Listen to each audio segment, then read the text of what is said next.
When it comes to ski buddies, Kai Zackrisson is about as good as they get. Just being around the dreadlocked Swedish Pied Piper of Stoke is enough to put a smile on anyone's face. Good times, crew! For the past 6 years, we've explored Europe by car, train, and helicopter, taking far more than our fair share of powder and good times. This year, we decided to invite along Swedish superskier Henrik Windstedt. The plan was simple. Henrik and I would meet at the Salomon headquarters in Annecy, France, then drive to Chamonix, pick up Kai, and spend 2 weeks skiing all the resorts around the Mont Blanc Massif.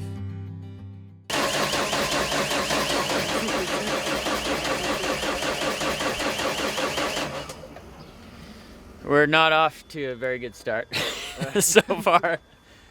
What do you think, Henki? No, all the lights in the dashboard start flashing too now. 2 fruitless hours later, the crew crammed into one RV and headed towards Chamonix. As we pulled into town, we spotted a wicked north wind blowing what was left of the powder into southern Italy, along with our morale.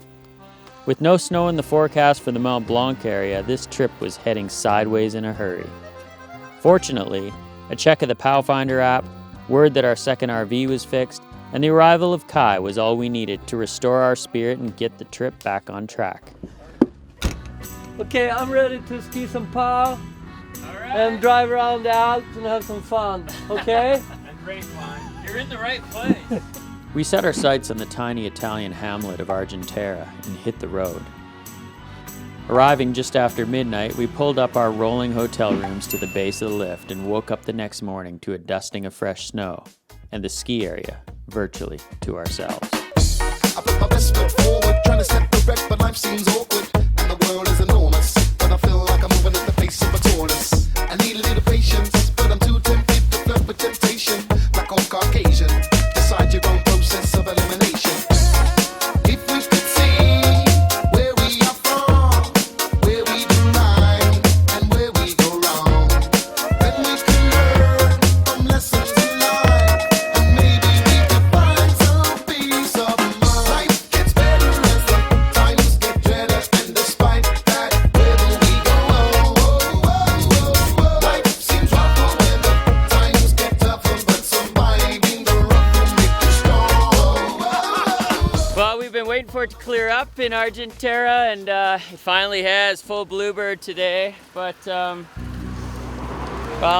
a third of our crew's gone down with a little bit of a stomach issue, and which wasn't too pleasant out in the parking lot last night.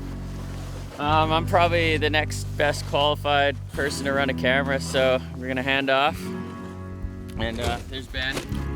Real happy to be here right now. I felt better. And, boys, we'll try and make some magic, eh? Yeah.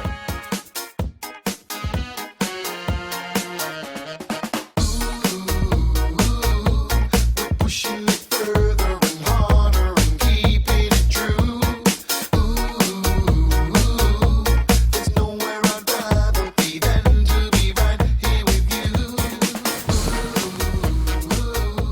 We're pushing it further and harder. It may have been the searing Mediterranean sun, the signs of avalanche on nearly every aspect, or pity for our comrades in the valley.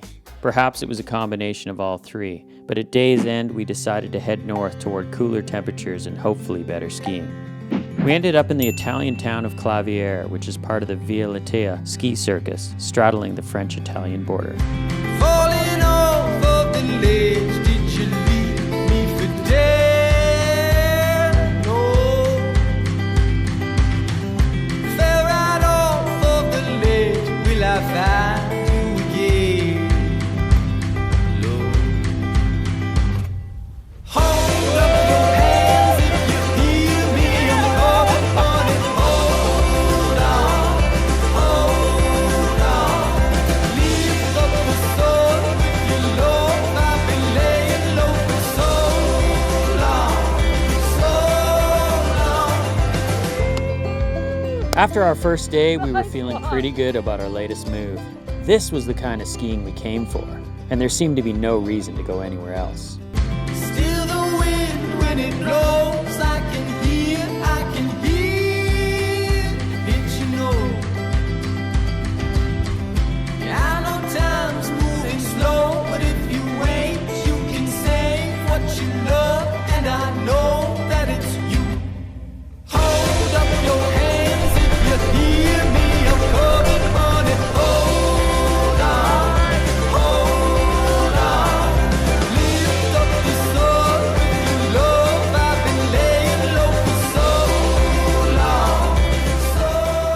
We were drunk on a cocktail of stoke and adrenaline. In my revelry, I missed some of the classic signs of dangerous terrain and ended up getting the scare of the season.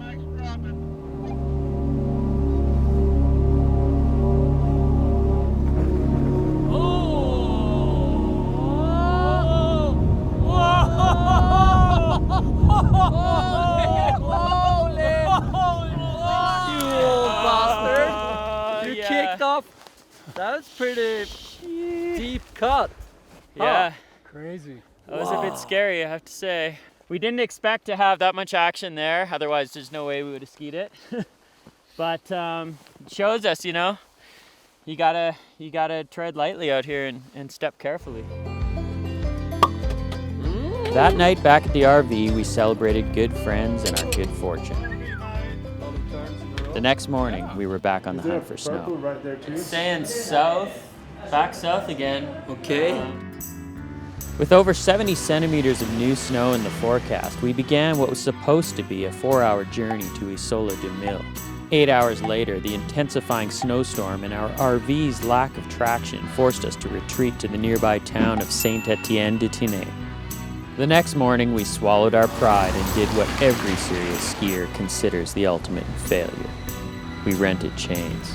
Now we're just hoping to get the chains on and get all the big buses out of our way, and then we're gonna drive up to Isola du Mille.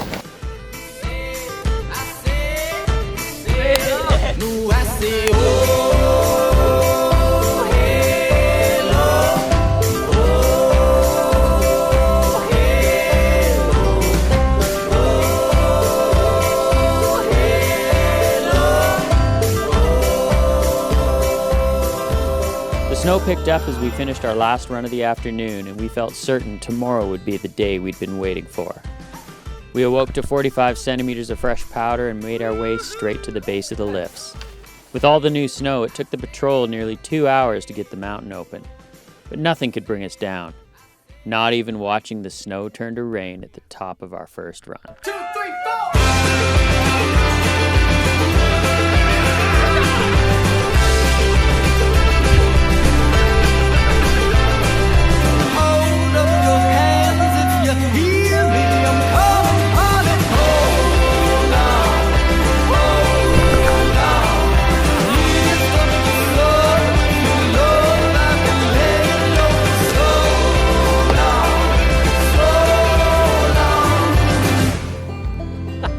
As free skiers, we often assume our happiness is based on deep snow and great terrain.